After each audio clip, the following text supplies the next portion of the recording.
This is a Flying Cow production. There was a man named Worrell, Ernest P. Worrell. Let's celebrate this champion. Well, hello, and welcome to Around the Worrell. Here on the Flying Cow, Around the Worrell is, of course, our Patreon exclusive podcast where we talk all things Ernest P. Worrell. If you are watching this or listening to this, you're a patron, so you know I am Clay Johnson, the Flying Cow himself, and this here is my co-host for this particular podcast, the litigator, Loren Collins. Loren, how are you, sir? Having a happy holiday season so far, Clay. How about you? Absolutely. I am as well. I came back from spending Thanksgiving with my family a little bit ago. And actually part of the festivities were watching this movie. And I've seen it twice now in the last week. So I'm doing pretty good. How about you? Doing okay. Had a good didn't celebrate it much, but it was just Krampus knocked last night, if you did not know, as we record this. So Yeah. yes. Nice. All right. So as we said, this is where we talk all about Ernest films. And this just so happens that we were able to watch this film for the month of December. We are, of course, talking about Ernest Saves Christmas, which came out in November of 1988. It was directed by John Cherry, as were most of the films. The music was by Mark Snow. And it starred Jim Varney, Douglas Seal, Oliver Clark, Noel Parker, Gellert Sartain, Bill Burge, many, many, many more. I know we've kind of talked a little bit about this film already. This is definitely one of the ones I grew up with. I did not see this one in theaters. In fact, I only specifically have memories of seeing one Ernest film in theaters. But this was not it. But I do remember renting it probably as soon as it was available. So probably by 89, this was available to rent, and I was watching it from there. But this is, one that I grew up with. I will say there was definitely, honestly, there was a big period of my life where I didn't watch really any Ernest films. But, this was not one that I watched every Christmas, but anytime I thought of it, I'd be like, oh yeah, Ernest Saves Christmas. I know some people, this is like a Christmas classic that they watch every year. And some people have never seen it, and then they watch it and they're like, this is good. How have I not seen this? But what is your kind of experience with Ernest Saves Christmas? I know I saw it when I was young. I can't say for certain if I saw it in the theater or not. Yeah. And I'm relatively certain I saw Ernest Goes to Jail and Scared Stupid in theaters. Sure. I probably saw this one in the theater as well, but I definitely saw it when I was young growing up. And this, however, is probably the first time I've rewatched it in, I'm guessing, 30 years. So okay. Yeah. So and I thought it held up relatively well, honestly. I really enjoyed it. So you said this was the first time you've watched it in years? Yes, decades. Wow. I mean, I will say, I have younger nieces and nephews, and so when they were younger, we started watching this a lot more. In fact, At one point I suggested to my sister, how about we watch Ernest Saves Christmas, because I hadn't seen it in a little bit, and she was like, I have seen that movie so many times. I mean, now she's introducing it to people, and it's fine, but her kids were going through that let's watch Ernest phase, which I definitely went through. This was, I've mentioned it before. Ernest was one of my comfort films. The series, the four that I knew about were ones that I watched all the time. But this film, it was one that I watched occasionally, but I don't think I watched it as much as some of the others, simply because, it was so associated with Christmas. And, for a while I was one of those people that was like, well, it's not Christmas, I can't watch a Christmas movie. People watch Die Hard all the time. So, but getting into the film itself. If you have not seen Ernest Saves Christmas, again, not sure, why you're watching this video or listening, but I would encourage you to go watch it, but just in case. Basically, the film is about Santa is trying to find a replacement for himself, and he bumps into various people who help him out along the way, including Ernest, of course, and a young woman named who calls herself Harmony Star, and various other people along the way as he tries to convince the person that he believes should be the new Santa to be the new Santa. And it's a race against time. Will everything get done before 7:00 on Christmas Eve? Who knows? But like I said, and you made the point during our discussion of Ernest Goes to Camp, this is the second film in a row where Ernest is not the focus. He is a side character in his own film. And I will say, again, this is based on my memory, but I feel like in the next few films, that is going to change. I feel like, based on what I remember, Ernest becomes the focus fairly soon in the films. Whereas in this one, obviously we see a lot of Ernest. Yes. But he is not the main driving force of the story. He is really kind of a comedic sidekick.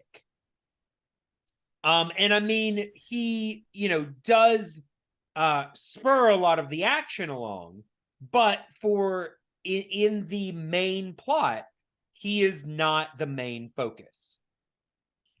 No, you're absolutely right. I think it as best I can recall, I think Jail, he's the main character. Scared Stupid, he's more or less the main character, but he's more the main character, but I think it's a little bit more ensemble in that one. It's a little more ensemble, if I remember correctly. Yeah. And what helps, I think, explain this is I came across a reference that Ernest Saves Christmas, the script as originally written, did not feature Ernest. Okay, I can totally see that. Yeah, you can see it here. What you originally had was a story of a retiring Santa Claus who needs to find a replacement, and he comes to, I don't know if it was Orlando. I don't know what the original script looked like. Yeah, screenplay and story by Ed Turner, by the way. Yeah. And I can imagine some version of Harmony Star, the young girl who gets involved in this. All the movie dealings with Joe Carruthers, who's taking over for that, and then that script was eventually adapted and Ernest was worked into it, which would help to explain why he is a supporting character in the same role. Sure. But I would also say all the time. It makes sense because while it's not my favorite Ernest film, again, it's been years since I've revisited Jail or Scared Stupid, but just from a story construction point of view, this feels like the strongest Ernest film. I think you're probably right about that. Yes. I think that the construction of the story, and we'll get into it, but the last like 15 to 20 minutes where they're ramping up the tension and we've got three disparate things going on, and is it all going to converge at the right time? It actually does a really good job of building tension. Yeah. I mean, you've seen it before. It's a story about Christmas. You know everything's going to be okay. But it places these things. We've got all of these characters running and rushing and looking at the clock. It does a very good job of making you question, making you wonder, building that tension. So yeah, I think from a story point of view, this is the strongest Ernest film. Yeah. No, to be fair, I have some issues with some of the ticking clock, plot that's in the film. Sure. Talk about that later, but no, you're absolutely right. From a story construction point, even that issue isn't related to the character of Ernest or anything. No. I mean, obviously Ernest in that is one of those three because he's, trying to get the sleigh to the children's museum, and is he going to get control of the sleigh in time? That kind of thing. He's kind of the last dangling thread. But yeah. But you could imagine that role being filled by someone who's just sort of less over the top in a more traditional version of this film. Sure. And what honestly, when I was watching it, what it made me think of, the film would bring Ernest back and he'd be in one of his characters as Annie Nelda, or as the governor's assistant when they're in the jail. Yeah. It reminded me a little bit of how Johnny Depp is used in the Pirates movies. Okay. The Pirates movies themselves are structured as they're technically just pirate films. You could have those films without Jack Sparrow, but Jack Sparrow. Well, at least the first one. I will say people forget that Jack Sparrow is not the lead character of the first film. Exactly. After that, they kind of, morphed it into making him the lead, but because he was so popular. But yeah, with 4 and 5, they straight up make him the lead, and that just screws up the franchise at that point. Yeah, well, because they just keep trying to explain him, and it's like, that's not why we like him. We don't want to understand him. We just want to enjoy him. Yeah, but you can give more depth to the character, and you can do the same with Ernest here. But so long as like the emotional arcs and like the character journeys that the folks are going on, the character journeys that the individuals in the film are going on, the people around Ernest, then the audience can be invested in them. And here in this film, we see that with Santa, we see that with Joe, and we see that with Harmony. Yeah, honestly, as far as character as well, this film is full of great characters. I mean, aside from the fact that you mentioned, as we mentioned in the last film, Ernest Goes to Camp is the one where he doesn't play other characters. So this is technically the first Ernest film where he does kind of that Ernest shtick where he plays various characters. I think it's 3 additional. The governor's assistant, Aunt Nelda, and the snake guy trainer. I think it's just 3. And in this case, there are plot reasons given for exactly. Yeah, and in fact, I believe in all 3, it is made clear that Ernest is playing these characters because he breaks in the costumes, which I don't think is typical in an Ernest film. I think most of the time that we see him in those characters, it's almost like, are these separate people? But in this, it is made clear, no, Ernest is putting on a shtick to kind of get information or get things past one of the people around him. Yeah. Right. It almost makes Ernest come off as a bit more competent than he's often portrayed. True, it does. Yeah. Because, he's using subterfuge, he's using disguises and, different things to confuse people. Because particularly the one at the jail, he ropes Harmony into that one, and they have a whole like fake relationship, and he's putting himself technically at risk. I mean, it's a PG Christmas movie. It's like we're not worried. Right. Yeah, yeah. I love that scene. I love that scene, and I mean, I've kind of opened up the door to various characters, but I love that scene because I really enjoy Noel Parker as Harmony Star in this film. Mm-hmm. I mean, granted, as a kid, I'm like, what, 7 by the time I saw this movie for the first time, 6, 7, early crush for me, I mean, I believe Noel Parker was like in her like she's actually aged the age the character is supposed to be, around 15, 16. I looked at I think she was a little older than that by the time, but I could be wrong. Let me see. Well, I mean, you got to think they probably filmed it a year before, because I think she's would have been 20 in like 91. She was born in 71. Yeah.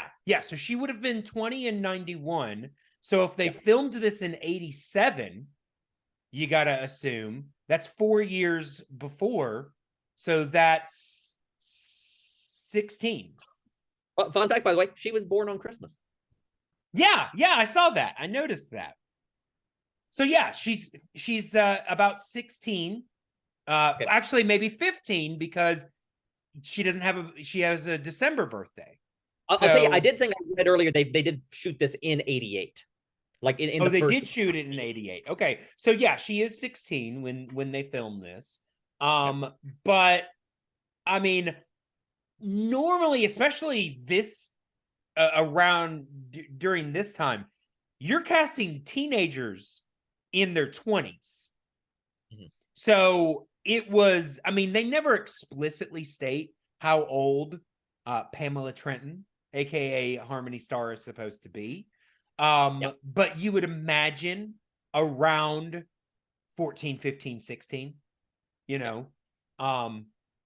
maybe a little younger, because there is a line where Santa's like, your mother must be worried, a girl at your age. But I mean, I think 14, 15 is decent.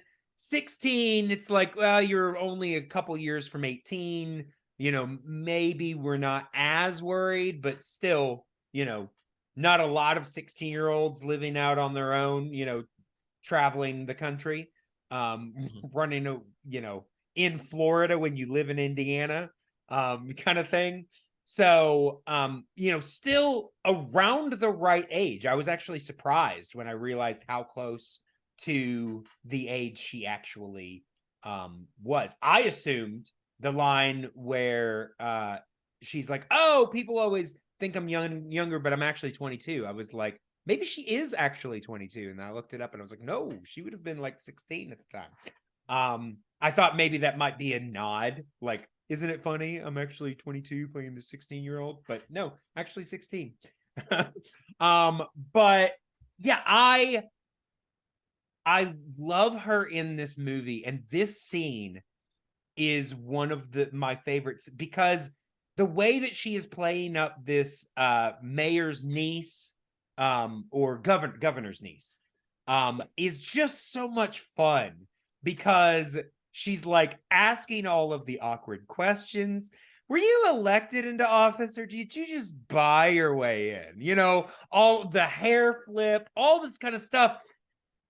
Like, I look at it and I'm like, this could be just annoying, but I watch it and I love it, the way that she is doing this. So I love that scene with the two of them, pretending to be from the governor in the jail, all that kind of good stuff.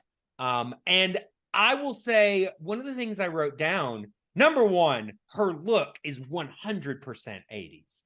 That weird kind of braided ponytail she has coming off. I'm sure we'll have a picture of it on the video if you haven't seen it. It's I love that hair and her whole. I mean, honestly, she looks like Rainbow Bright come to life. Is what she looks like. She looks like someone who is going to an 80s party today. That's how you dress. Just Yes, stereotypical head to toe, every bit of the outfit. Yeah, I mean, you look like there's no other. Nobody would look at that outfit and think that you're from any other period than the 80s. Like it's a very 80s look. But she comes right out of the gate. Her first several lines are all just lies. She lies like she breathes. And I will say she lies so effortlessly, but they're all like pretty ridiculous lies. So it's like you always kind of know she's lying, but at the same time, I like her.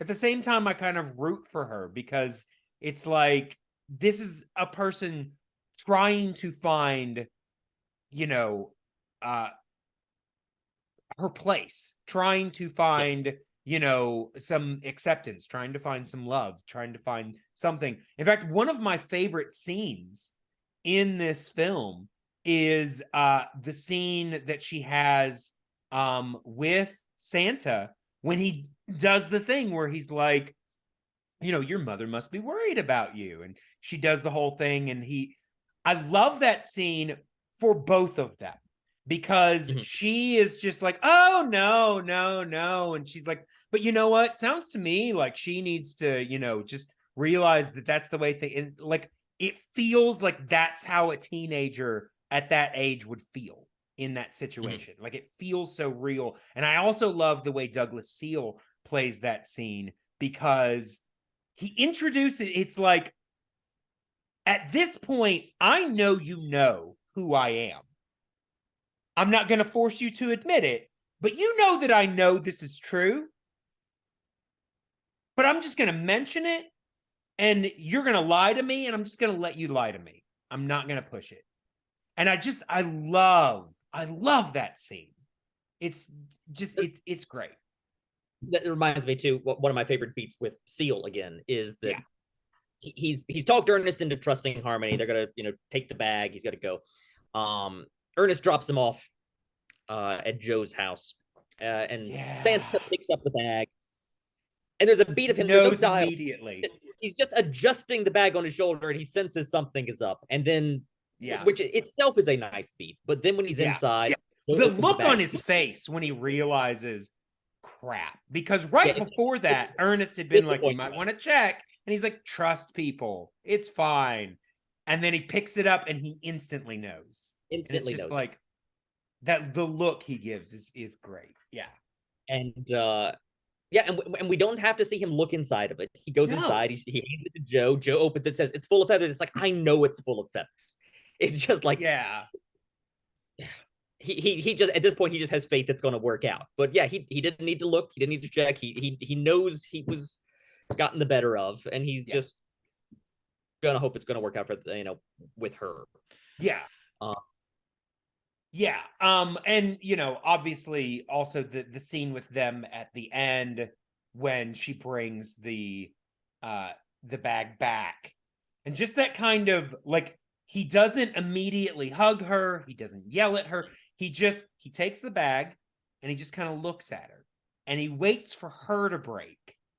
And like at first it looks like he might be it's like, is he mad? Is he, I mean, honestly, what he looks the most is disappointed, which is that heartbreaking kind of, you hear all the time. The worst was not when my father yelled, it was when he said, I'm just disappointed. He's got that kind of disappointed look, and then it's that acceptance, and that whole thing is played great. But we've talked about Harmony Star. Is there anything particular that you wanted to mention about her before we move to the next character? One thing, which is that early on in the film, I mean, when Ernest first encounters Santa, Ernest is, I like the fact that he was appropriately skeptical, which might not be typical of Ernest, to be honest. I liked that.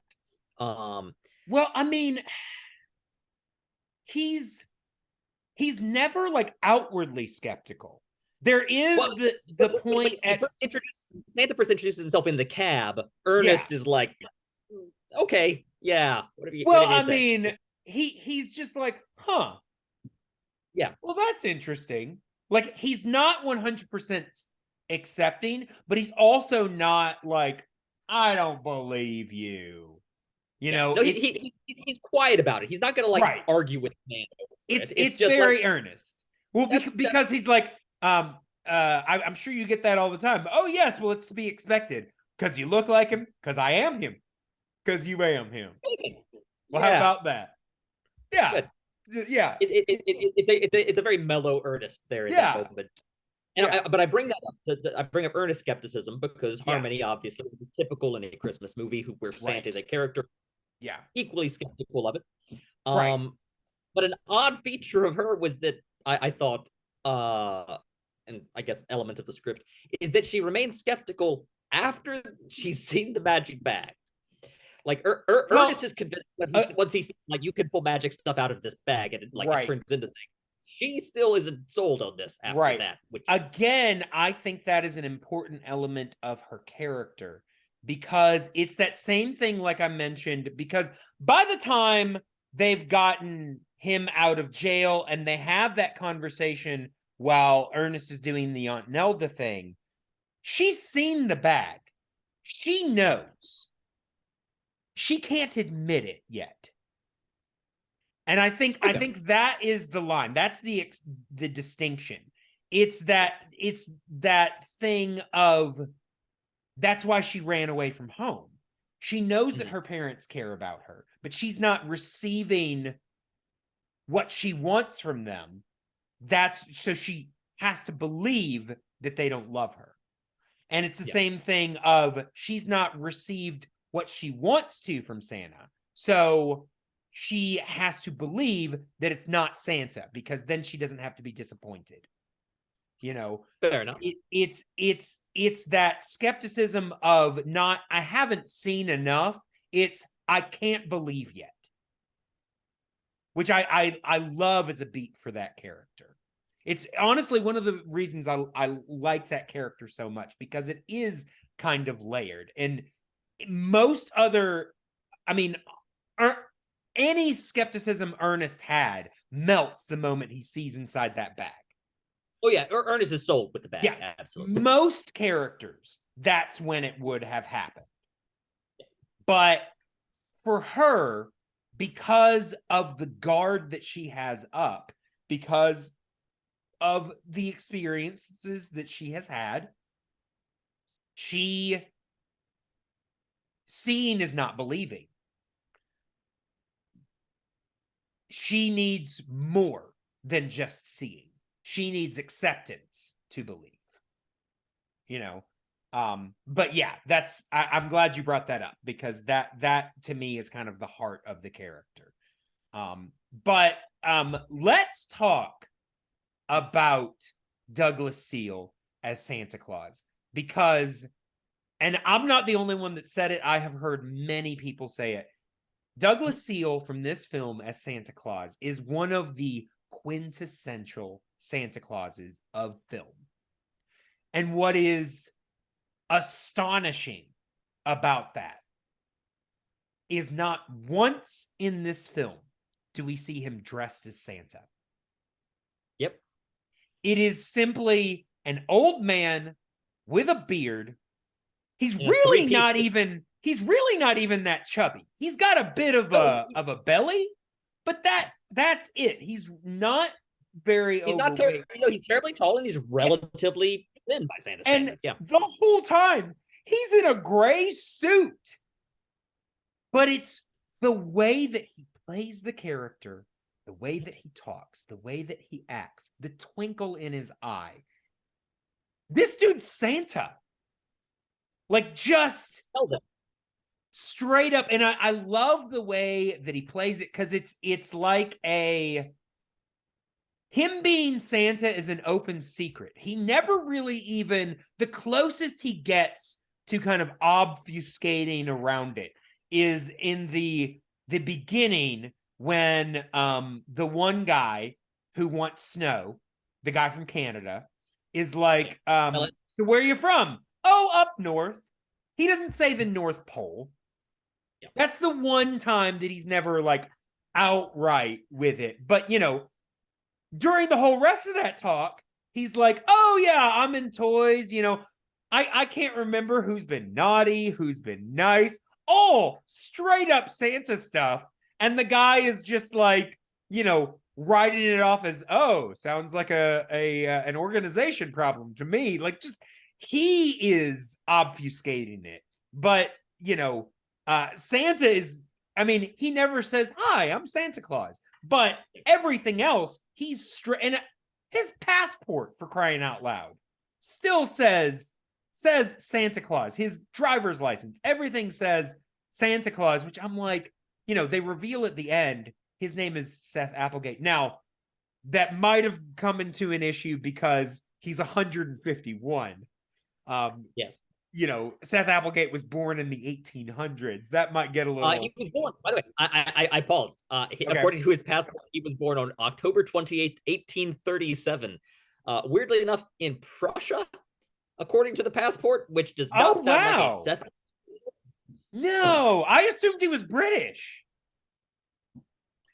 I'll be perfectly honest here. I think what the disconnect there may be is that my guess is that there were some props people assigned to make the passport, and they were just given free reign to put whatever they wanted to on there, so long as he was like in the range of 150 years old. Right. Yeah. Because there is equally fun stuff on the elves' passports later on, which I guarantee you is not in the script. Right. So now, I will say, number one, it seems like his reign as Santa has been not exactly, but around 100 years, because he received the job in 1889. And if we're taking the timeline from the release, he's handing it over at about 1988, right on the cusp. And he was, so that means he was around 51, 52 when he received the job. I believe at some point they also mentioned that Joe's age is around 50, 51, 52.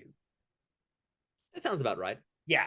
So I think it's around the same age for that. But yeah, no, I love Douglas Seal as Santa Claus.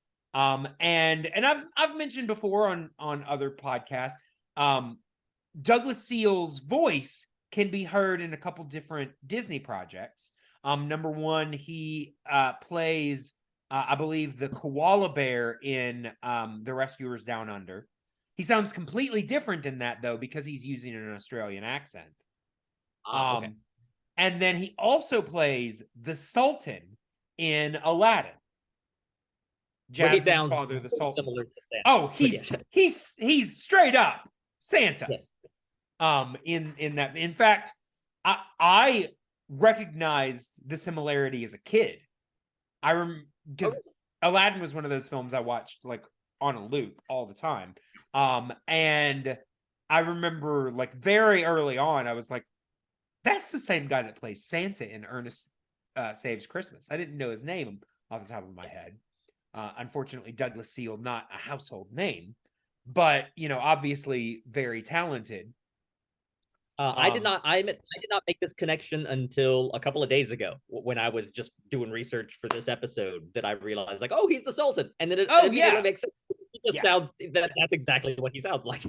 Yeah, absolutely. I mean, obviously Sultan a different character than this. But yeah, no, I've mentioned some of my favorite scenes with him already, because a lot of them are with harmony.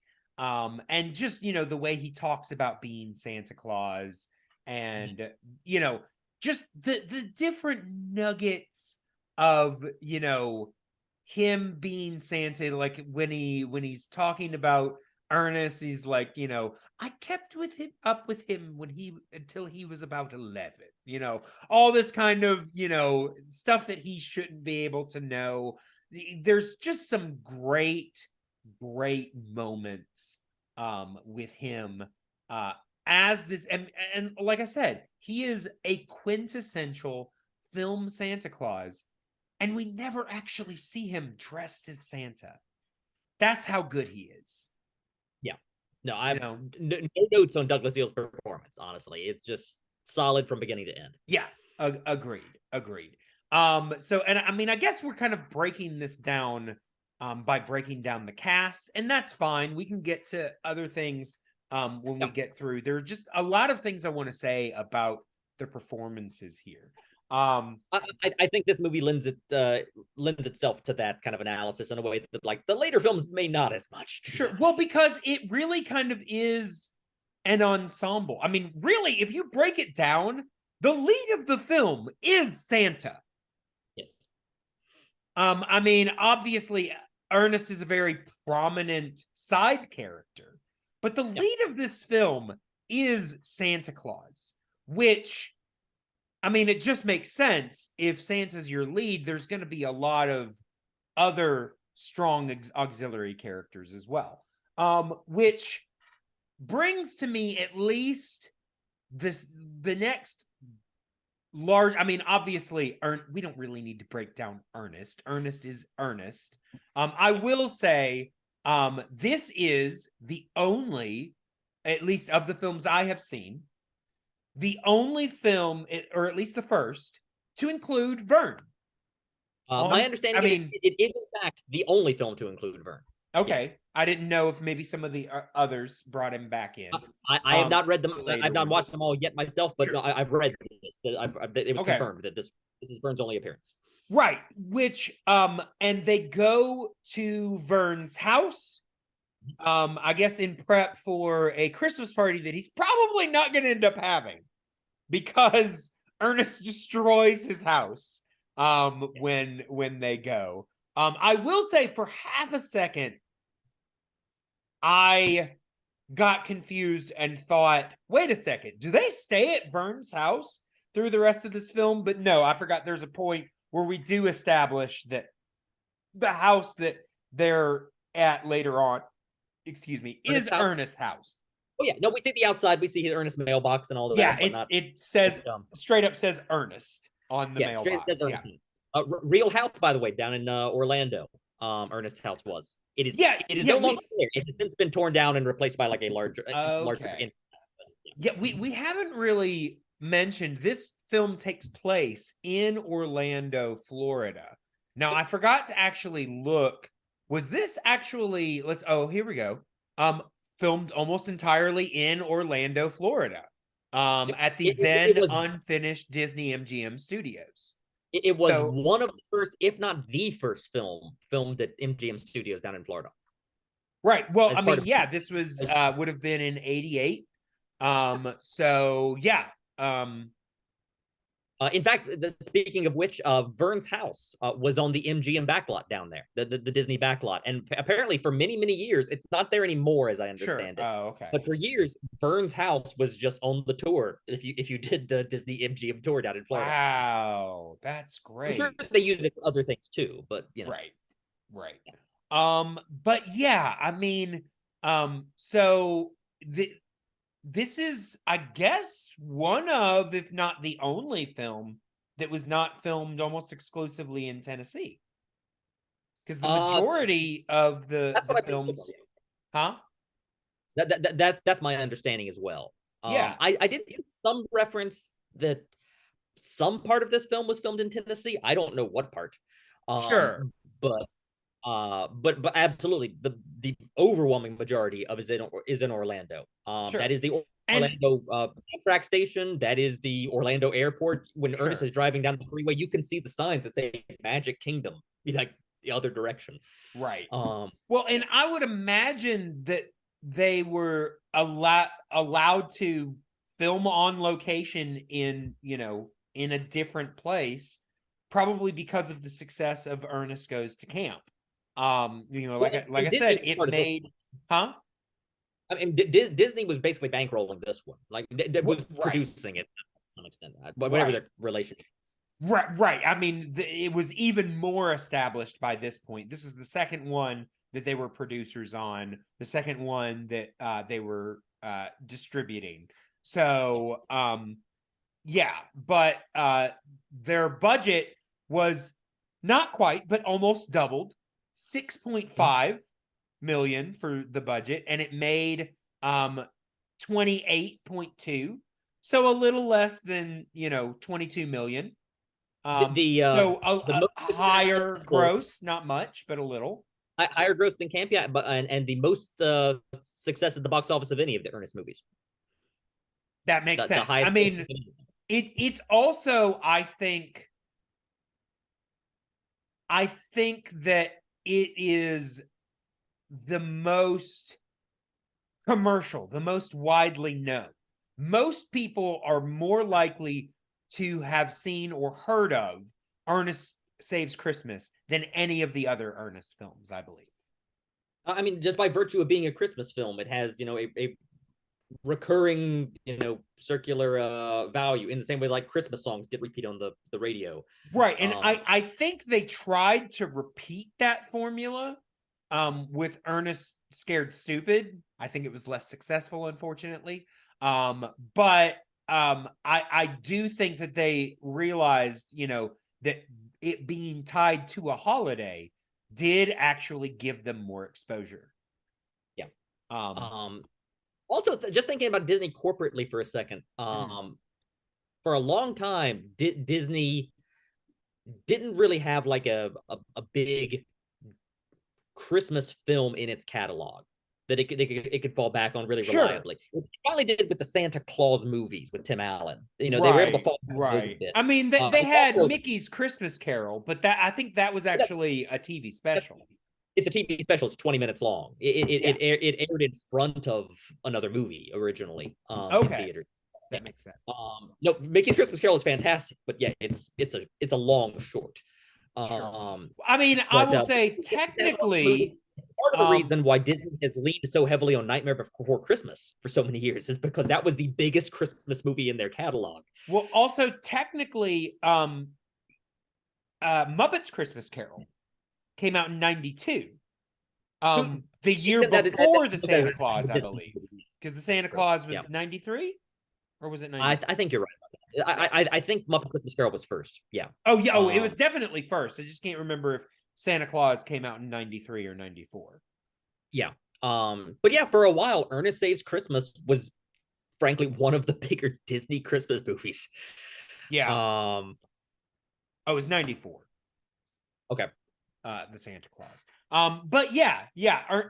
I mean, because this even would have come out before Muppet Christmas Carol. Yeah, it would have come out before Muppet. So yeah, there were 4 years. There were so 4 years before. Without being able to look back at it, I imagine the Disney Channel was probably repeating this to some extent because. Well, I mean, you brought up, the Nightmare Before Christmas. Muppet Christmas Carol was 92. Nightmare Before Christmas was 93. Santa Claus was 94. So 3 years in a row, they were pumping out new Christmas classics. And I mean, yes, Nightmare Before Christmas is debatable. Some people consider it more of a Halloween film. Some people consider it more of a Christmas film. I'm a little bit more in the Halloween camp, but it's in that holiday season. So, it's kind of all part of that. But yeah, it is interesting to note because, like I said, Ernest Saves Christmas came out 4 years before even the earliest of those.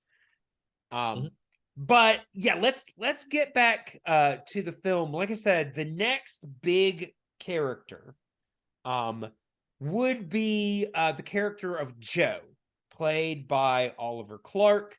Oliver Clark obviously playing Joe Carruthers, the new Santa Claus, or at least the person that Santa wants to take over.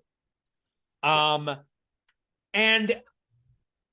I will say, when I was watching this, when I was preparing to watch it, just remembering it, my thought on Joe is that, and I mean, it's not necessarily his fault because there's all of these big personalities in this film. I mean, we've already mentioned there's Ernest, there's the best Santa ever. There's Harmony Star. Some great character, and we haven't even gotten to one of my favorite side characters, his own agent, Marty. Just over the top. So you've got all of these big, larger than life characters. Comparatively, Oliver Clark's performance as Joe fades in the background a little bit. He's a little less, he's definitely less showy. And I will say there are a lot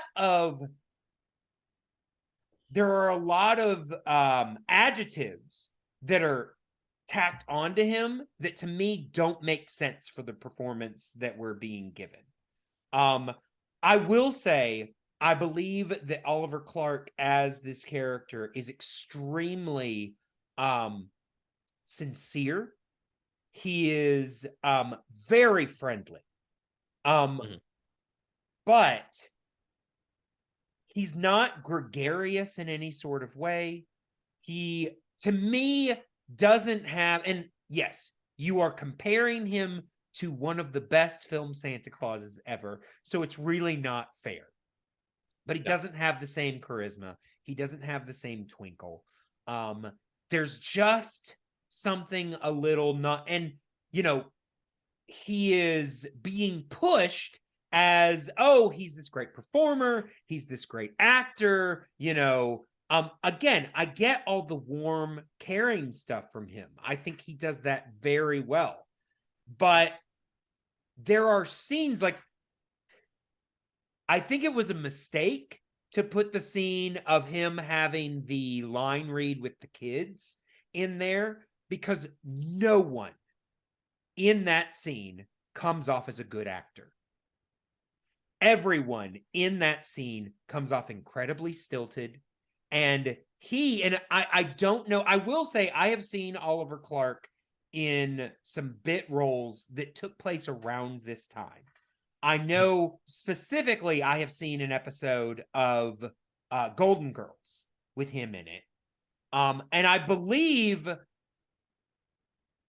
his character seemed very similar, maybe not as, friendly and warm, but, had a similar, there wasn't a lot of difference between that character and this character is what I'm saying. I think that he's more of a, this is who I am. Is this who you want for this character? Rather than, I'm a character, less than a Jim Varney. Jim Varney, it can be anything. Oliver Clark is this type of character. The question is this the type of character that is right for the role you're seeking, or is he right for this role? I'm going to come back to the answer to that question. Because, like I said, the scene I was talking about with the kids, all of the acting seems stilted. All of it seems, even his line, we'll have Christmas together. It's not a great showcase. And my notes in this are, Joe Carruthers, I'm not talking about Oliver Clark. Joe Carruthers does not come across as a good actor in this film. He just doesn't. The scenes that we see of him in the Christmas Sleigh part, when the director's giving him, he's like, who is it? That's not what you do. I had the exact same reaction to that. It's, obviously his is down by, you can't see that on the video, so that's not what I'm doing. But it's very like, ooh, like he's coming across like, I wrote down, I was like, who in the world would cast Joe Carruthers in a horror film? Wrong casting, 100%. It just, there's nothing about him that makes me think that that anyone would want to cast him for the role, much less could he do it. my thought is the only reason anybody would cast him in the role is if they had no other choice. But that's not the way that these people are coming across. They're making it seem like they're this is a clearly highly having coveted role. a sample scene for the purposes of reviewing it to then offer him the role. Yeah. Right. Yeah. They were They are desperate for auditioning him. Yeah. Exactly. This Well, and not only the way it's talked they're about, this auditioning seems him- like a coveted role that people want. Which also is weird because it sounds it's like a B direct movie. a horror film. Yes. Yeah. And it's not even a good looking horror film. It is like a like I said, a B picture. It's a B picture.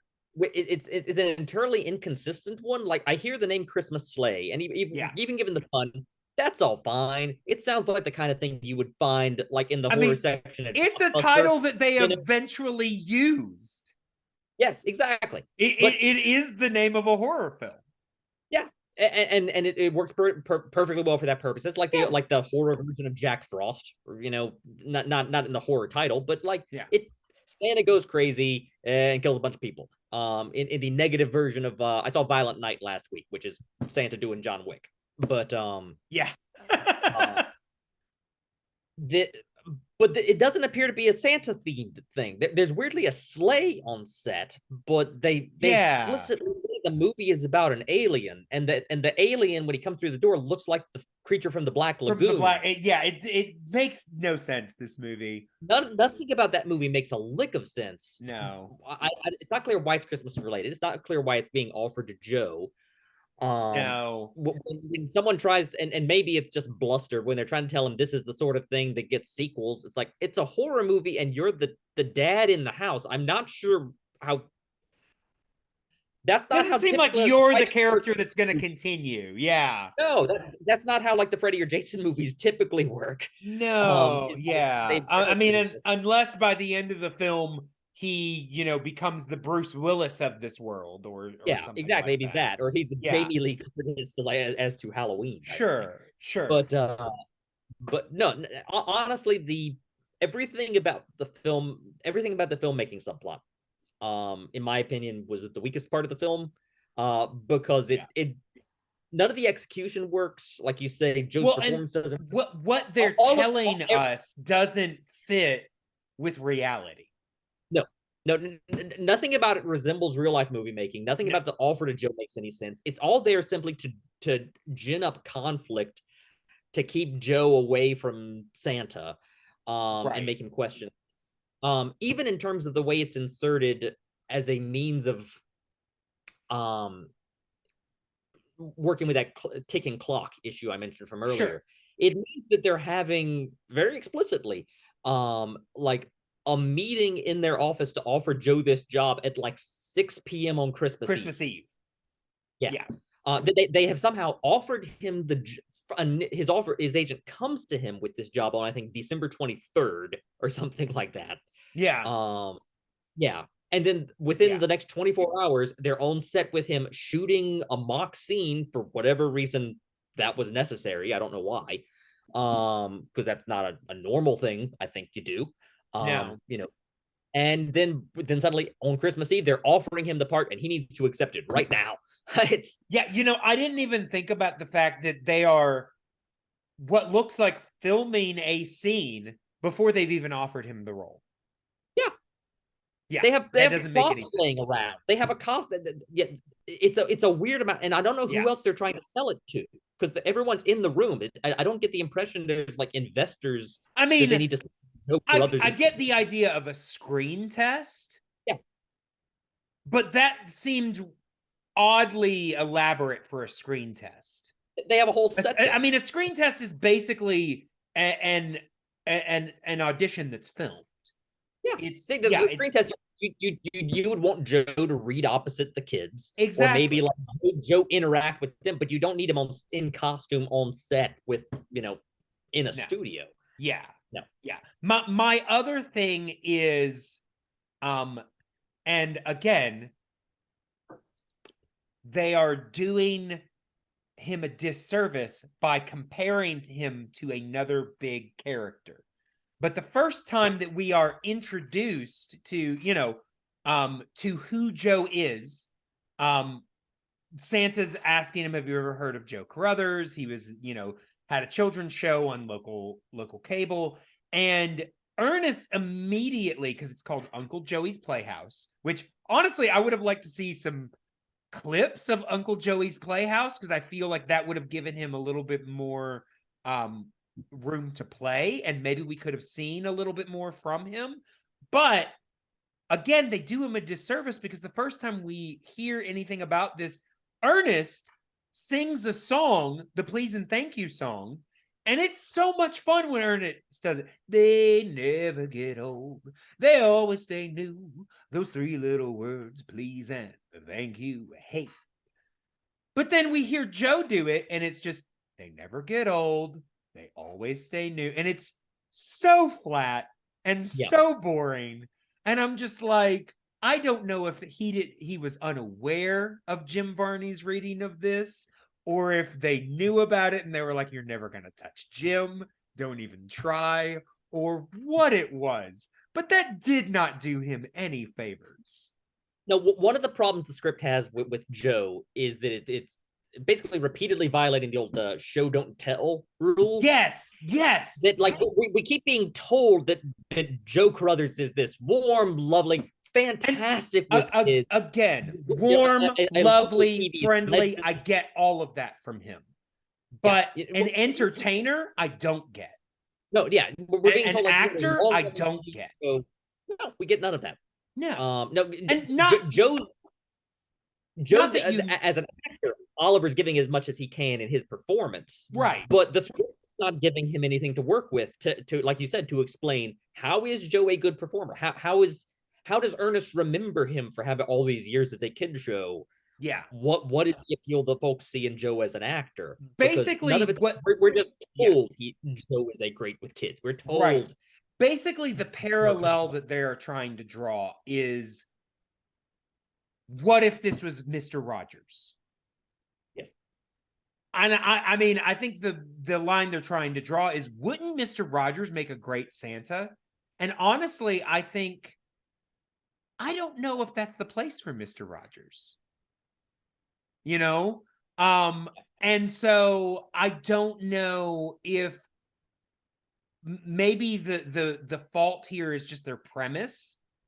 I will say I was just kind of, and I'm getting around to whether I think that he's right in this role. My first thought is, well, he fades into the background. When maybe we needed a bigger personality. What if, and the timing wouldn't have worked for this at all. And I don't know, maybe I'll have to explain this to you. You might know who I'm talking about. Yeah, give me one second. I'm going to write a name down, and I'm going to see if I can predict the name you're going to I doubt it is. Okay. But what if the guy that they wanted to be Santa, and he would have had to be different than he was in real life, but I would have believed him as a children's performer. I think it would have worked. And the idea of him being Santa, he would have jumped at. Mick Foley. Okay, that's not who I wrote down. No, I knew it probably wasn't. I wrote down John Goodman, but it's John Good. I mean, the problem is, even at this time, John Goodman would have been too big for this film. Yeah, true. This was well, I don't know. This was right before Arachnophobia, right? This would have been a year or two before that. Oh, you know what? He was in Roseanne by this time, but he hadn't really done a lot in film. This actually might have been right around his wheelhouse.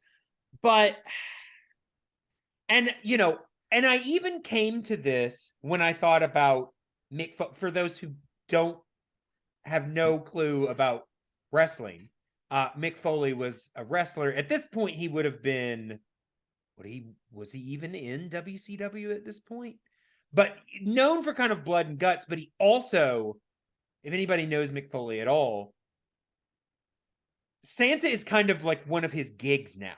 He loves Santa, and it's like he's written like a Santa memoir. Like, he is all about. So I know he would have jumped at the role, and he would have had the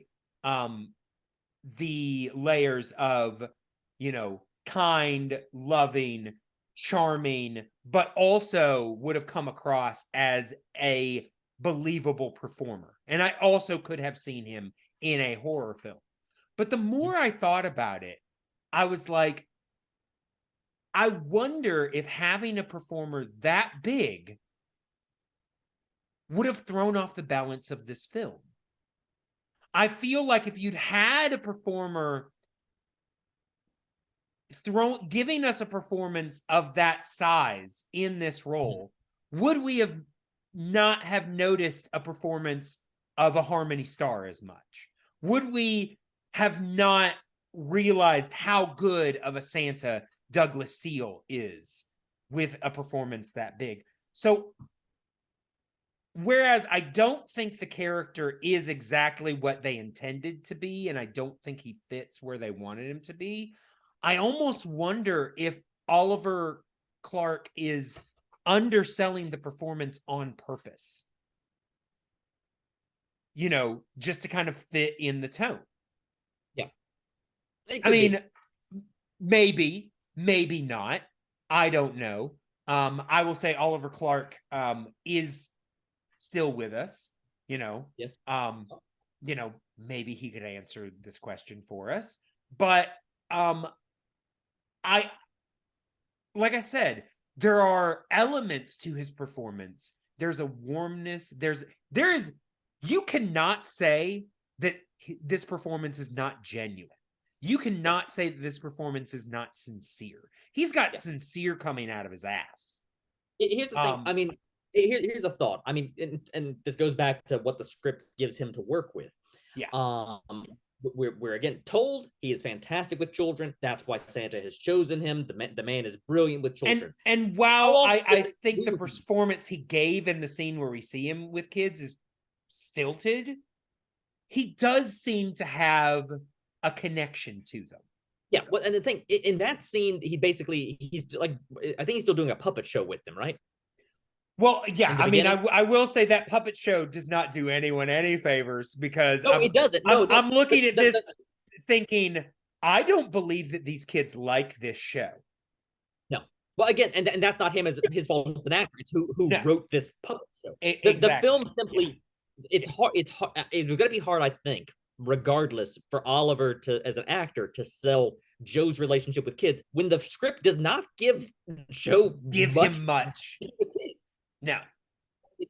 One of them, he has the puppet show where he's not really interacting with them. I'm the greatest.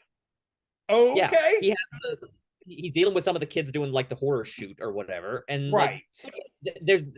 You could have a scene, more than one scene, where he's one-on-one, not one-on-one, but one-on-three or whatever with interacting with kids. What I would have liked to see is a scene, obviously not as long, but akin to a moment that Douglas Seal has with Noel Parker.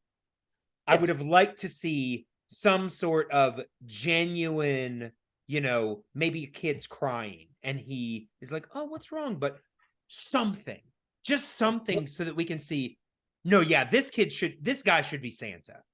There's nothing that really makes us think, yeah, this guy should be Santa. Again, I get the kindness, I get the generosity, but we're not getting a whole lot of other levels from him.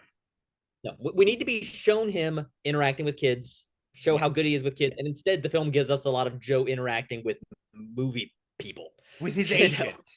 With his agent. Yeah. With the producer on the film, sitting in a boardroom of, was it Diamond Pictures? I wrote that down somewhere. Yeah. Diamond World Pictures, yeah. Right. By the way, I'm enormously amused that in that room when they're meeting on Christmas Eve, that the signs behind them just showed that Diamond World Pictures is like terrible. Like it's just the chart is just going down in terms of revenue.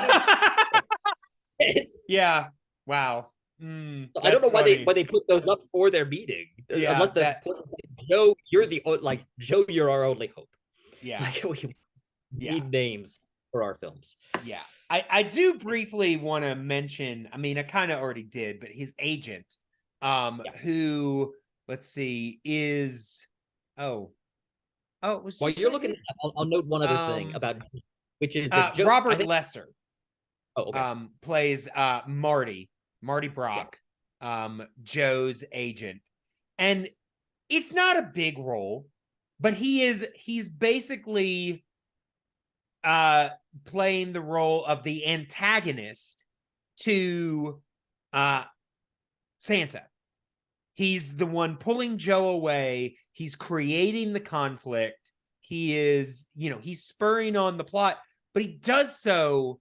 He's a perfunctory character, but he does so to me in a wonderful way because he is fulfilling the quintessential role of the heartless, cold, money-grubbing agent.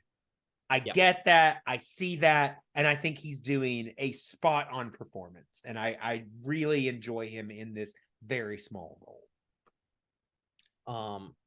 You reminded me of something, which is that one of the other things that does Joe no favors here is that, and it makes him look, frankly, like a bit of a simp. And not they don't terribly make Joe look great in this. They don't make Joe look great. Not and, his fault. And they double down on this near the end when he's in that meeting and he says, like, okay, I'm willing to do this film, but I have one request, and it's like, can you take the violence out of your horror movie? Yeah, the violence and the language out of your horror film. So on the one hand, it's like, okay, fine. Maybe he wasn't expecting bad language. Maybe he hasn't seen a horror film. I don't know. But it's like, it's on the tin that it's a horror film. Like, what else are you you can't take the violence out. I mean, I suppose he could try to do a Blair Witch type horror film, but yeah. This is 10 years before Blair Witch, so no. Yeah. Yeah. No, it's just an absurd request on his part, and it doesn't make him look good as a character in that scene. No. I will say, just because we kind of forgot to mention them in the last, at least, breakdown, yes. We do want to quickly discuss Bobby and Chuck. Yes. I believe this is the first of two films in which they will fulfill at least their characters will be named Bobby and Chuck. Yep. Bobby is always Bobby, but yes. Gaylord Sartain, the name of his character changes a couple of times. Obviously, in the first one, it was Jake. In this one, and I'm pretty sure in jail, it's Chuck. But I will say this brings up something that I thought about. The Ernest franchise. Each film introduces Ernest, but he's always living in a different place with a different job. But each one presents it as if this is who Ernest has always been. This is what he's always wanted to do. This is, so to me, the Ernest films are an early representation of the multiverse. Because in each one, I don't imagine that Ernest from Ernest Goes to Camp quit his job as a camp counselor, left the boys, and is now living in Florida as a taxi driver. I don't believe that at all. I believe this is a different reality in which a different version of Ernest has lived in Orlando for a good few years. He probably followed Vern down there. Bobby and Chuck are working as storage agents.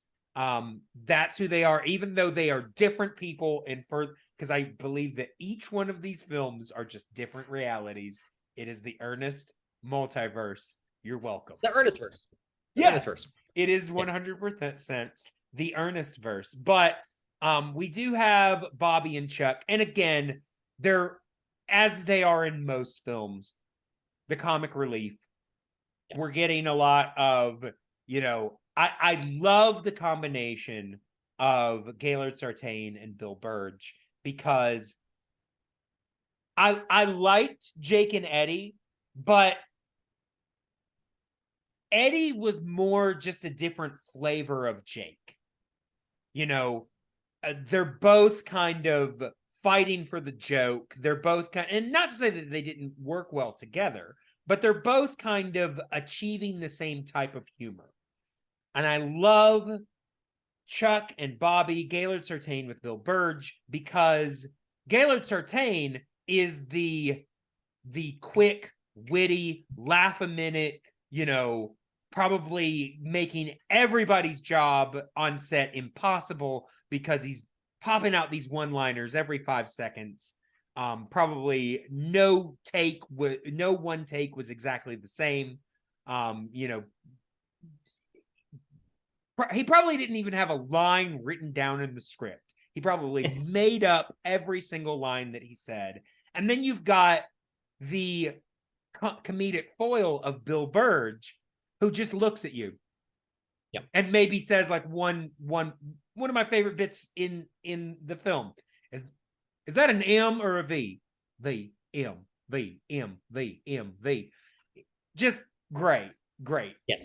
The entire Chuck and Bobby runner here is, frankly, I thought really good and fantastic. Like it only towards the end do they connect with any other characters, but they're there. They actually serve a real plot function, sort of. It gives them something funny and legitimately funny on the side to do, and it's not.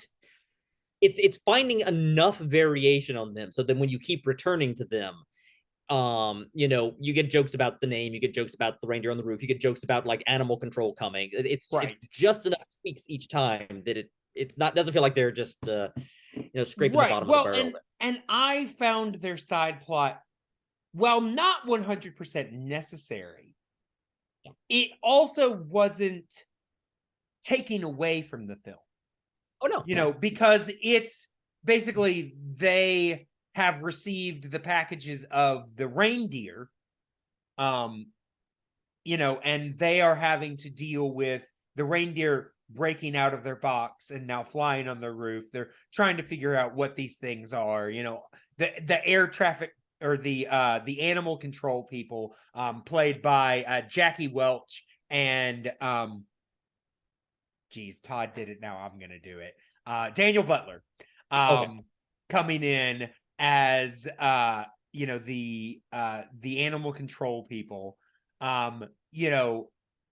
Just again, not something that was necessary for the plot, but to me it doesn't distract from the plot. No, it just kind of adds. Obvious from when it shows up, this is going to come to fruition at some point. This is going to pay off. Yeah, and they do converge. They do eventually converge, which does help. I also just like the stubbornness of the Elmes bit, that even by the time Ernest shows up, he's still stuck on it. Like, nope, the name's Elmes. Hold for Helper Elmes. You know what Helper that is? That's Amish or Quaker. All I know is it's French. Yes. By the way, I did not know this when we recorded the last episode. But I didn't. Gaylord Sartain and Bill Burge also did commercials for John Cherry. That makes. I mean, can you? Yes. I mean, why would you not? Yeah. No. I mean, they were doing that before the Ernest movie. Oh, wow. Okay. They were another pair. Again, as brothers. I can't recall if they had the names Chuck and Bobby yet. They might have. At least Bobby did, I think. And Bobby's always been Bobby. Bobby's always been Bobby. But he'll again, Gaylord's doing all the talking, so he'll introduce himself and his brother Bobby. No, there's a mashup, not a mashup. There's just a montage on YouTube of a bunch of different ads they did for heat pumps. Oh wow, okay. Again, in Tennessee, so I think that they were popular as commercial characters, and they get woven into the Ernest movies because they had a pre-existing relationship with John Cherry, and he made use of them that way. Yeah. I also liked at the end, we have what is here between Chuck and Bobby. What would today just be a post-credits tag? But it comes because we weren't used to post-credits tags yet. Ferris Bueller early credits roll, but no, we have a straight up into the movie with text on the screen saying that, like, Merry Christmas, know what I mean, and then we have the Easter Bunny tag. Sure. But it functions exactly in the same way that a modern post-credits tag would. And cute in the same way. Yeah. All right. I mean, I will say those are the majority of the characters. Are there any like particular beats that we haven't already talked about that you want Not to a lot. mention? I will say there are a couple of things that I noticed. Number one, and I meant to mention this when talking about the agent, the whole thing of him calling him Santos. I love that bit for that character because it epitomizes him as an antagonist. Because when he calls the cops and the cops come to pick him up, he insists, oh, his real name is Santos. No, at no point did he tell you his name was Santos. You took that because he was trying to say his name was Santa Claus and you cut him off. And it is the epitome to me of that character. To me, that is a very frustrating bit. And it's perfect for an antagonist in the film. And I thought that was a great touch that they threw. The name that he insists on calling him was just a bit that he heard when he cut him off. Yeah. And that's what he now believes his name is. Speaking of nice touches with names, I really was satisfied and appreciated that when Ernest is going and naming all the reindeer as they're about to take off and their names are lighting up, that it is very explicitly Donder. Because that is the older, more traditional, like Clement Moore spelling of it. Than Donner, but nope, he specifically says Donder twice, and that's what's printed on the board. Sure. So yeah, sure. I sorry, go ahead. Oh, I was gonna say I hinted at this earlier when I mentioned Santa's passport, and I referred to the elves having them too. Right. Paused and look at that. The elves, according to their passports, are over 700 years old. Yeah. They were born in the 1200s, and what made me suspect that this was just sort of a prop assignment and they just had fun with it is one of the elves. I don't know why the passport lists children, but all three of their passports has lines to list the names of their children. In Santa's case, it just says that Santa has like 1.7 billion children. That's great. It's like 1.746 billion or something like that. And but we'll have to post some stills of these passports. Yes, if I can take, I'll have to. It's Disney Plus. Well, it'll be harder to screenshot, but we can do those. Yeah. I got it covered. But in the case of one of the elves, it lists children from both of them. One of their children, however, and the children were born, I think, I want to say the 1400s or something like that too. Oh wow! But one of the elves has children named Elric and Gray Mouser, which are that sounded kind of familiar. Yeah. Elric, I think, is the name of a Michael Moorcock character. Gray Mouser is the name of another like high fantasy character. Oh wow! So this is somebody just taking like high fantasy characters and just writing them into the passport as just and even just the names of the elves. They're Pyramus and Thisbe. Yes, exactly. Yeah. So yeah. I didn't even want to take a stab at trying to remember this off the top of my head, but yes. Well, I mean, I've got the cast list up here, so that helped. Yeah. But yeah, one of the things that I wrote down, one thing, again, it's an Ernest film. There are going to be things that don't completely track, but I did write down, it's never really clearly explained why Harmony hangs out as long as she does. Yeah, it doesn't. I mean, because it's honestly a little weird when she's still with Ernest and he's at the cab depot. Yes, that to me that needed to be explained. Everything after that, I'm like, okay, especially once they hook back up with Santa, and even maybe he's like, well, hang out with me and I'll take you to my friend's house and we'll get food. I get that maybe, but we don't really get that scene until after the cab. She almost seems to come out of it. Maybe I wasn't paying attention, but she almost seems to come out of nowhere. Ernest is talking to his boss. Ernest is fired. He walks away. Then Harmony's suddenly there, and my instinct is like, why is she in this scene anymore? Like I would have naturally assumed that just between scenes she got dropped off somewhere, but no, she rode back. No, yeah. Well, and also, I mean, they don't mention it, but Ernest actually lost 2 fares in a row. because the guy that he dropped off at the airport, unless he took it from his wallet, which, I mean, I'm glad we didn't see that scene if that's what happened, but that guy didn't pay him either because he was in a catatonic state. Brainstorming for a second, I think the better way to keep her in the car would be for them to discover the bag before they go back to the cab office. Sure. Is that, he I don't know, very quickly here, Harmony gives him where she wants to go. He takes her there. In the meantime, she's thrown her bag in the back seat. She goes to get it. Santa's bag is there, wherever Santa's bag is. It's still in the car. Because the way she's introduced, he's just a means of her escaping, trying to run out on a bill. Exactly. On a lunch bill. So there's nothing to really, except for the fact that Ernest's kind of paternal nature, kind of, wanting to protect her, even though she's an obvious liar. Him wanting to help her out is easy enough to explain. You need to explain why she's still. Oh yeah, no. I'm thinking maybe that's why she sticks around, because she sees him as an easy mark. Fair enough. Oh, and take care of her. Play that for a minute too. Yeah, you could do that. Yeah. But yeah, that is strange. Or she sees him. I might have said that backwards. She sees him as an easy mark. I will say, and this is just something personal, but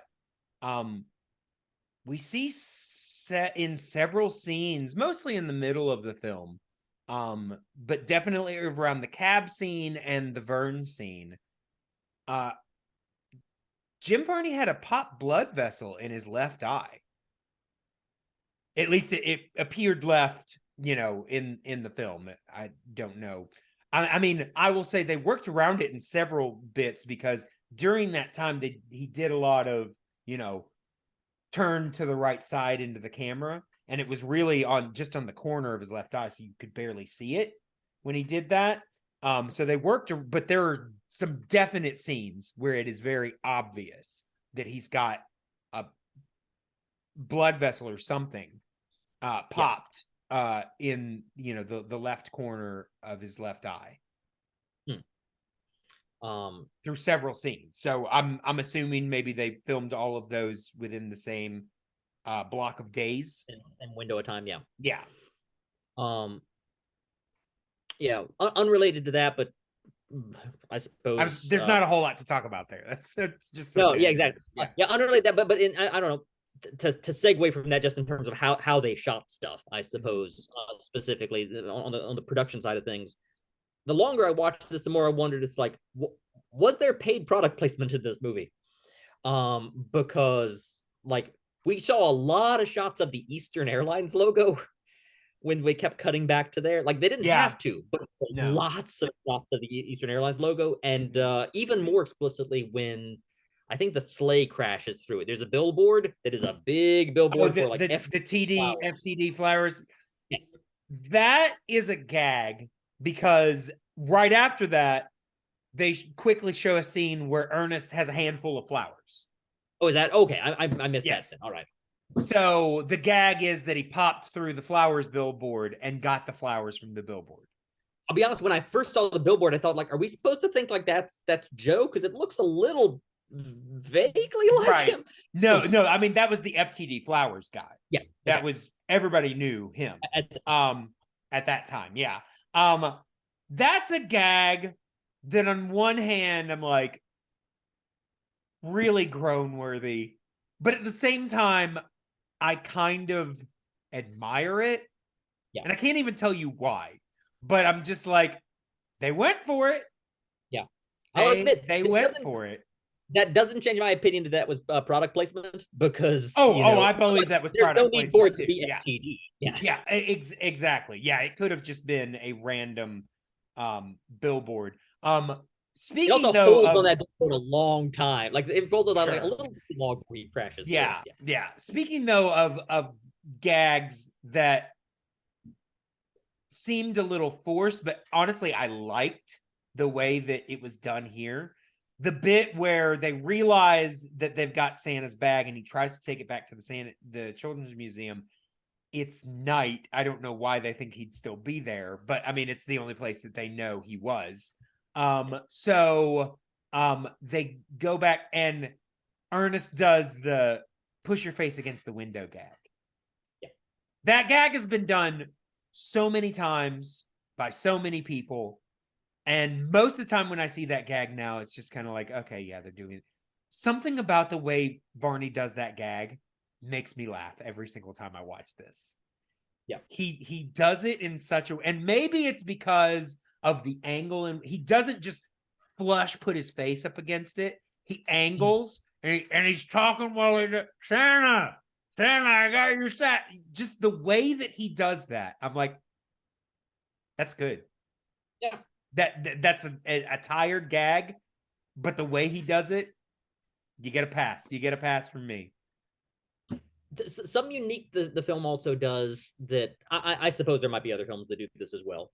And if the special effects on this are not fantastic, but the specific way the magic of the bag works, where you're not for example, I think I mentioned earlier, I saw Violent Night with David Harbour as Santa. Right. In that, there's very explicitly a magic sack. You reach in, you don't know what you're going to pull out. Kind of. He says in the film he does not know how the sack works. It's kind of a running gag. Yeah. But he pulls out an already wrapped gift for the kid whose house he's in.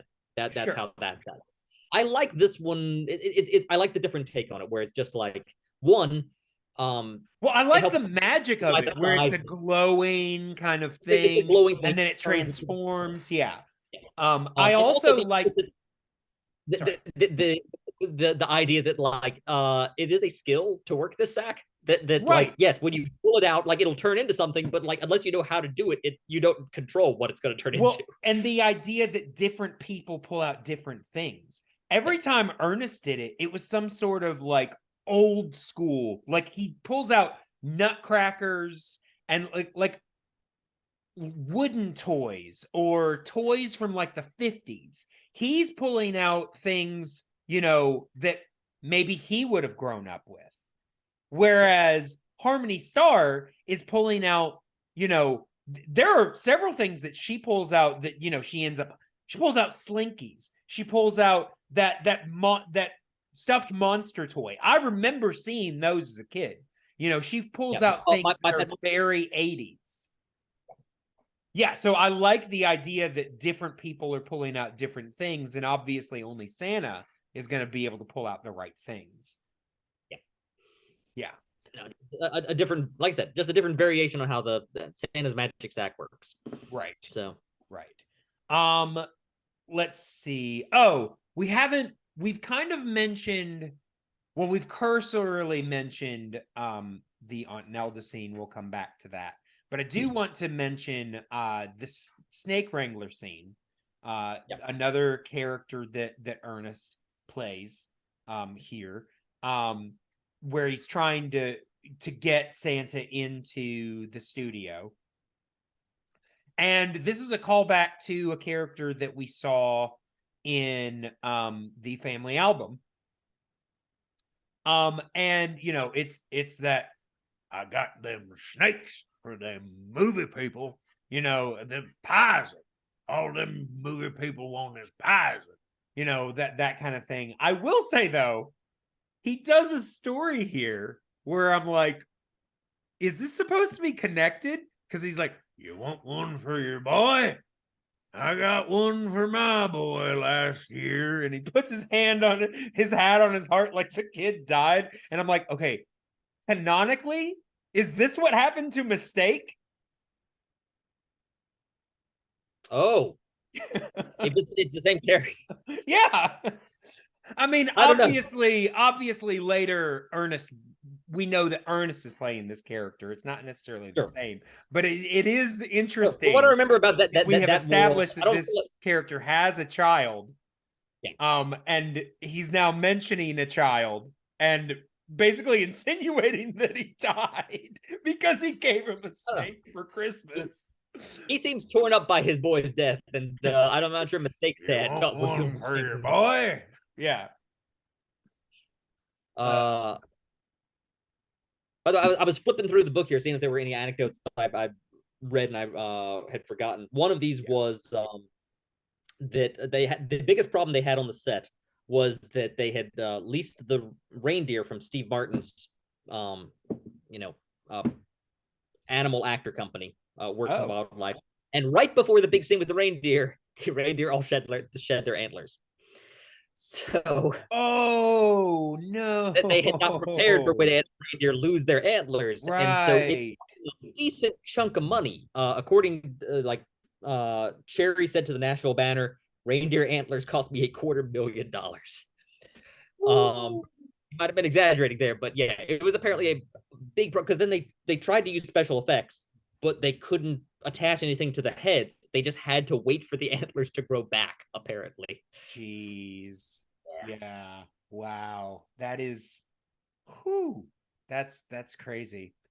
But yeah, let's see. Oh, I mean, we talked about, I don't really have a whole lot else that we haven't already mentioned. Neither, to be honest. I mean, I will say, this is the only film in which, at least of the four big ones that I have seen, in which Ernest does not have a named pet.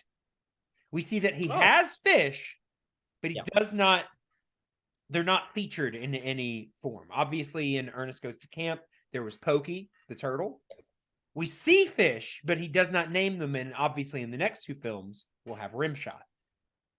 But this is the only film in this four that were produced by Disney where he does not have a featured pet. But yeah, I thought that was interesting to know. And I do want to mention the Aunt Nelda scene, because to me, and again, I haven't rewatched Jail or Scared Stupid in years, but to me, this is the quintessential Aunt Nelda scene. This is the scene that I remember when I remember that character. I love the Aunt Nelda scene in this film, because it's the, she is trying to pass as Marty's mother, and I love the whole bit. She's like, I need him to help me write my will. Having walked here from the airport, I'll be dead soon. It's great. You have two sons, one good, one bad, and wouldn't you know it, with my luck, the good one dies. Just some great Aunt Nelda moments in this scene, in this film. Just love it. Yeah. No. I certainly want to see a Medea Aunt Nelda meet up. I mean, unfortunately, it's impossible at this point, but that would have been fun. I mean, honestly, I think Aunt Nelda could have, if Medea can do a movie, I think Aunt Nelda could have had her own movie. That would have been fun. But yeah, is there anything else that you want to talk about before we move on? Just one last anecdote from the book, which is that the week of the movie's release, Jim Varney was asked why it had received a PG rating, and Jim said, "Unusual cruelty to reindeer."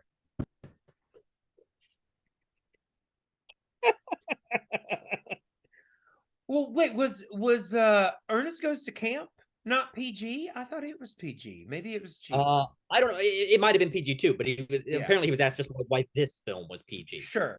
I assume because someone watched it and wondered, like, what in this film made it rated PG. Yeah.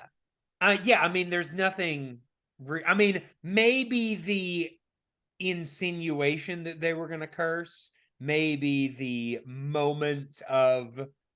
It's not like that. Their horror movie is scary. But maybe there's some thematic elements. There's usually the reason. That's given a catch-all term. I still remember from wherever in the 90s when the Never Ending Story 2 came out in the Atlanta Journal-Constitution. the review, when they ran reviews back in the paper at the time, it would have a little box to do the rating, and it would, at least according to the newspaper, say what it was rated for. And the Never Ending Story 2 was rated PG, according to the newspaper, for monsters and scary stuff.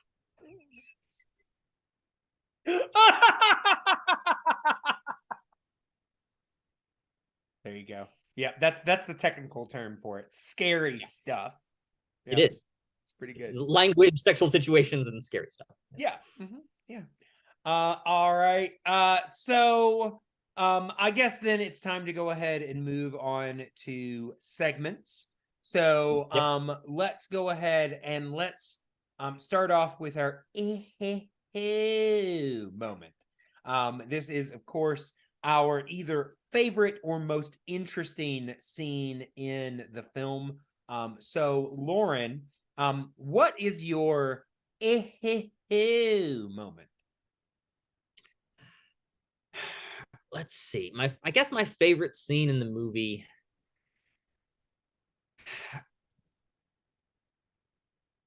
I'll break this up a little bit because I know who my answer for the next question is going to be. Sure. So I'm gonna say it's the scene with Ernest and Harmony in the police station. That's a good one. That's a really good one. I love that whole sequence. I mean, we talked about it a good bit. Yeah, but yeah. It's Ernest, like you said, actually being kind of shrewd and smart. Actually pulling a con over on somebody. And frankly, at the same time, doing a character we don't see him do as often as some of these others. No, but doing it wonderfully. Well, yeah. Yeah. He's appropriately smarmy and, unlikable in the role. Well, and the combination of him and Harmony also kind of makes that work because, he's doing that smarmy and she's doing that kind of precocious slap you in the face kind of thing. Yeah. It's not an exact parallel, by the way, but in that moment, what it immediately reminded me of was the sequel to Borat, where Sacha Baron Cohen had to bring in an actress to play his daughter. Oh, okay. I thought it was his sister. I think it's his sister, isn't it? It was someone. It was. I haven't watched it, to be honest. Yeah. But it's someone younger than him, so I thought it was playing his daughter. Yeah. Yeah. Anyhow, how about you? What is your moment? So forgive me. I'm gonna kind of cheat because I've got two. Because I've got one which is my favorite dramatic or story scene, and then one which is my favorite comedic scene, and it actually works because they're supposedly happening simultaneously. And that is my favorite dramatic or story scene is the scene between Harmony Star and Santa, the first one, when I talked all about it, when he's basically like, I know you're not who you say you are. And she's refuses to admit the lie, and he just lets her. And just the way that is played, the way Douglas Seal and Noel Parker, in my opinion, play that scene is just, it's a perfect balance. It's brilliant. And it really kind of gets to the heart of these characters and really sets up the later scene of kind of when she, breaks down mean much more. So that was that. And then the Aunt Nelda scene. Like I said, to me, that is the quintessential Aunt Nelda scene. And just the lines that, don't side with him, honey. There's no future in it. Just all the bits are just perfect and beautiful. And I love the way that is filmed because all of Aunt Nelda's scenes are not straight to the camera. It's actually one side off of the camera. It's not straight down the barrel. It's one side off, but just the way it's almost like fisheye lens as how close he gets. Yeah. But just the look of Aunt Nelda, with the neck brace pushing it up and all the wrinkles that are achieved and the way that he speaks, it's just all of it. I love the way all that is done. So yeah, it's a tie for me, those two scenes. But like I said, they're happening simultaneously. So to me, they're a bit of a piece. Yes. All right. So, with that being said, works right into our Neldy Award. And I'm just going to say right now, this has been hard. So this might come down to who you choose, because I have had a hard time picking. So, again, this is your favorite or most interesting character in the film. So, Loren, who gets your Neldy Award? I've got to give it to Douglas Seal as Santa. I mean, like you said earlier, he so successfully manages to embody the character despite the fact of not having any of the traditional trappings of Santa other than basically a beard. Mm-hmm. But everything in his tone, in his delivery, he just captures the role perfectly. And in every scene, regardless of who he's interacting with, to be honest, whether it's Harmony or Ernest or Joe, he elevates every bit he's in. Yeah, agreed. So, yeah, I mean, no like question. I said, this really is his film. Yeah, I mean, Ernest's name is on the marquee, but it's really Santa's film, and he sells it, man. He really does. I will say I'm glad you the picked. film is on him basically. Yeah. If he did not work, if we felt the same way about him that we do about Joe, for example, the film wouldn't work. Oh, you're absolutely right. That's a good point because yeah, if Douglas Seal wasn't playing this, if this was somebody, just some day player who was sort of phoning in the role of Santa as sort of a B movie, just someone, it's like no, this movie would possibly be insufferable. Fall apart. Yeah. No, I agree. Obviously, Douglas Seal. I'm glad you picked him because obviously he was in the running. Because he is the quintessential film Santa. I know I said I kept introducing it as one of, but to me, he is the Santa when it comes to film. The only conflict I have in that is that I first saw growing up Santa Claus the movie with David Huddleston. Okay, sure. The Big Lebowski himself. But no, absolutely, like you say, he's just almost definitive in the role there. Yeah, agreed. And honestly, when it came down to the top two, there were really only two. I mean, I do have an honorable mention. I'll mention that. Actually, I'll just say my honorable mention is Robert Lesser as Marty Brock, because I just think when you get straight down to just small side characters, I think that he is perfect for what he is doing in the amount of the role that he is given. I think that he really sells the sleazy agent. Really, he's the biggest antagonist in the film. Yeah, he is. Other than that, the real antagonist is just situations and time. But he's really the biggest antagonist in the film, and I think he does it wonderfully. But when it comes down to my Neldy Award, and you're probably gonna guess, I gotta give it to Noelle Parker as Pamela Trenton, Harmony Star. She's just great. And the fact that she did like some TV movies, and I think she was like in a version of the Amy Fisher Story or something like that. But this is her biggest role that she ever did. And she did it when she was 16. And I think she just plays a perfect balance of a runaway, someone who is lying to get by. Like I said, lies like it's like she's taking in a breath. Just does it without thinking. Not necessarily the best liar, but does it effortlessly. And at the same time, she's someone that you like and root for, even though she's often seen doing unlikable things. And her scenes with Ernest, her scenes with Santa all of them. I mean, there are some scenes that she has with Ernest where you can tell that they're cutting away because she is laughing and she's not supposed to. And they're just piecing together some reaction shots just to kind of get but I think that she is great in this role. I would have liked to see more from her.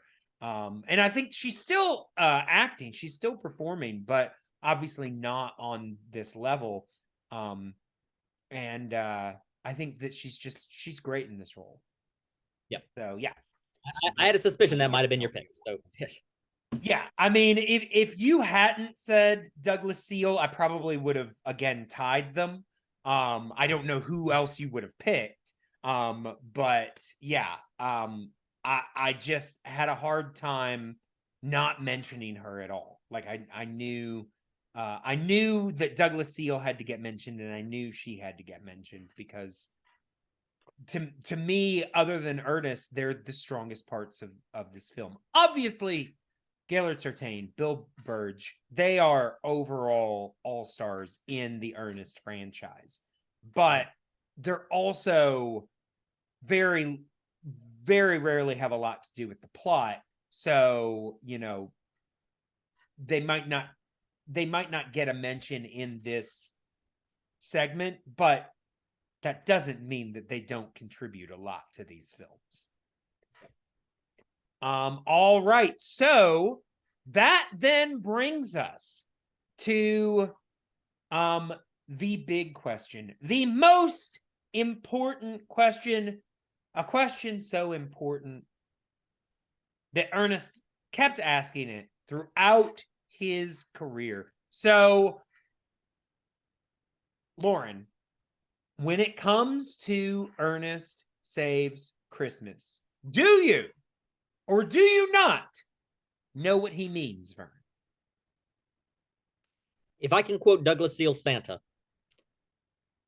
I know exactly what you mean. Yeah. I will say I did notice that they play with that line because they give it to Harmony Star at one point. They do? Yes. She's it's when they're going into Vern's house and she's like talking about I hope he's gonna have something more than red meat and white sugar, and because I think that makes people do horrible things. She's like, know what I mean? And he says, I know exactly what you mean, sugar. Pork's my meat, that bit. But yeah, I thought that was a funny, That's good. A funny touch that they gave her that line. But yeah, I of course agree. I know exactly what he means in this film. Like I said, it may not be my favorite Ernest film, but it's hard to argue that it's not at least one of the strongest Ernest films. And I think it deserves its place as probably the most well-known, because it's wonderfully written, wonderfully cast. It's just a strong film, and it's a great Christmas movie. It's great. 100%. Yeah. I agree, and I'll be curious to see as we keep going through the rest of these whether or not anything supplants this as my top one. To be honest. Oh, this is your favorite so far? Of the three we've covered so far, yes. Sure. Okay. But again, it's been a long time since I've seen the next two, and I haven't seen any of the others after that. So wait and see, and hold judgment until the end. Sure, absolutely. All right. So, with that being said, you guys are patrons. You know all about the Flying Cow. Remember to check out all of the podcasts. You're already here, patreon.com/the Flying Cow. Thank you so much for doing that. But also remember to support us on YouTube at Movie Battles. That is, of course, our Disney Pixar movie trivia show. And we are this month putting out our big event, Movie Battles Blowout 2. And it's gonna be great. So do not miss that. Loren, anything you want to let people know about before we sign off? You can find me on Twitter at Loren Collins. If you want to see somebody else play Santa Claus, I'm going to be playing Santa Claus on stage in the next couple weeks. Nice. If you're local in Atlanta, at Merely Players in Doraville. Right. Playing that, and an elf detective who has to solve the mystery of a woman who's been run over by a reindeer. Oh, fun. That one is fun. All right. So this obviously is the podcast for December. Next month, we are going to be taking a break from the films, and we are going to be reviewing the short-lived Ernest children's show, Hey Vern, It's Ernest, which aired, was that on CBS? I think it was on CBS locally, for me anyway. I think it was. But anyway, it was a short-lived kind of one season children's show. Might have been the day Pee-wee's Playhouse a little bit. Yes. It is. It's a lot of different vignettes kind of put together. And if you haven't seen it, it's bonkers. I'm just going to say that. It is available on YouTube. You can find it there. So if you want to watch as much of it as you can, to get a taste for it, feel free to join us with that. But we will be back reviewing that next month.